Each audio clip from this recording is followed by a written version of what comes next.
Baliabide gehiago, murrizketa gutxiago. Ikasturte honetan, ziklo bakoitzeko berariazko eskola ordu bakarra izango du dualeko tutoreak.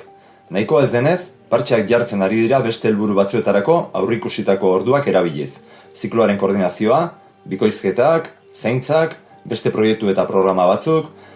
Lanbide Heziketan erroldatutako ikasle aniztasunaren hazkundearen ondorioz, gero eta beharrezkoagoa da ikastetxean ordu gehiago izanen dituen orientazio figura.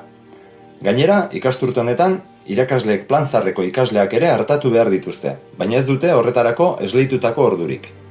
Exigitzen dugu, dualeko tutorearentzat lerro eta ziklo bakoitzeko ikasturteko berariazko 4 eskola ordu ematea, 18 ordu lektibo izatea, 7 asteko zenbaketako eta 5 hilabeteko zenbaketakoak, bigarren hezkuntzan duten bezalaxe.